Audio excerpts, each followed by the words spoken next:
নমস্কার সবাইকে। আজকের নীরব ধ্যানের মূল পাঠ হলো যাত্রা পুস্তক 18 অধ্যায় 1 থেকে 12 পদ। প্রিয় ভাই ও বোনেরা, আজকের পাঠে আমরা দেখি মোশির শ্বশুর জিত্র ঈশ্বরের কাজের কথা শুনলেন, এসে দেখলেন, আনন্দিত হলেন, ঈশ্বরকে স্বীকার করলেন এবং শেষে উপাসনায় অংশ নিলেন। এই ঘটনাটি শুধু একটি পারিবারিক সাক্ষাৎ নয়, এটি একটি আত্মিক যাত্রা। শোনা, সাক্ষ্য, স্বীকৃতি, উপাসনা। আজকের আমাদের প্রথম শিক্ষা হলো ঈশ্বরের কাজের সাক্ষ্য অন্যদের বিশ্বাস জাগায়। এক পদে জিত্র শুনিতে পাইলেন যে সদাপ্রভু ইসরায়েলকে মিশর থেকে বের করে এনেছেন। 8 পদে মোশি বিস্তারিতভাবে বললেন, ক্লেশ, সংগ্রাম ও উদ্ধার সবই ঈশ্বরের কাজ। এখানে একটি বড় শিক্ষা আছে। ঈশ্বর আমাদের জীবনে যা করেন তা লুকিয়ে রাখার জন্য নয়, সাক্ষ্য দেওয়ার জন্য। যখন আমরা বলি ঈশ্বর আমাকে সাহায্য করেছেন, প্রার্থনার উত্তর পেয়েছি, কষ্টের মধ্যেও ঈশ্বর পথ খুলেছেন, তখন অন্যদের হৃদয়ে বিশ্বাস জাগতে পারে। পরিবারে, বন্ধুদের মাঝে, মণ্ডলীতে ঈশ্বরের বিশ্বস্ততার গল্প বলুন। সবসময় বড় অলৌকিক ঘটনার প্রয়োজন নেই, ছোট ছোট বিশ্বস্ততাও ঈশ্বরের মহিমা প্রকাশ করে। আজকের দ্বিতীয় শিক্ষা হলো ঈশ্বরের মঙ্গল শুনে আনন্দিত হওয়া একটি আধ্যাত্মিক গুণ। 9 পদে বলা হয়েছে, তন্নিমিত্ত জিত্র আহ্লাদিত হইলেন, তিনি ঈর্ষান্বিত হননি, নিজেকে বড় দেখাননি, বরং ঈশ্বরের মঙ্গল কর্মে আনন্দ করলেন।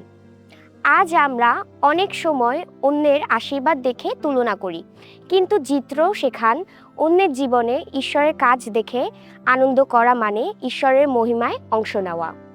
একটি প্রশ্ন থেকে যাবে, আপনার বন্ধু, সহকর্মী বা মণ্ডলীর কারো জীবনে ঈশ্বর কাজ করলে আপনি কি আনন্দিত হন নাকি তুলনা করেন? তৃতীয় শিক্ষা হলো সত্যিকারের সাক্ষ্য ঈশ্বরকে স্বীকার ও উপাসনায় নিয়ে যায়।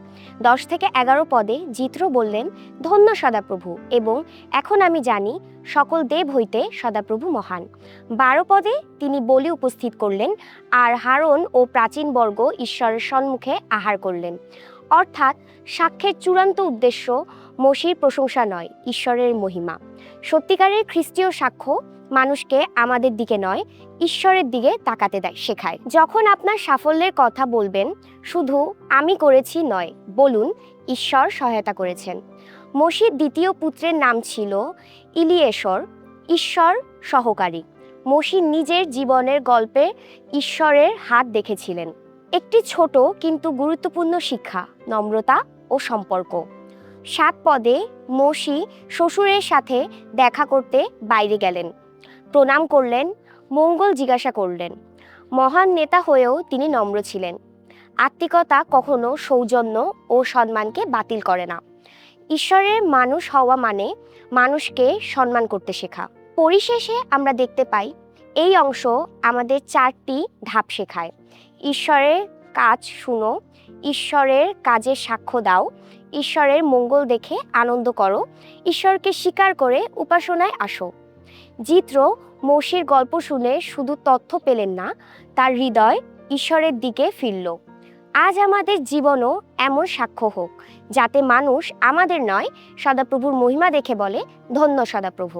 আমেন। ধন্যবাদ সবাইকে।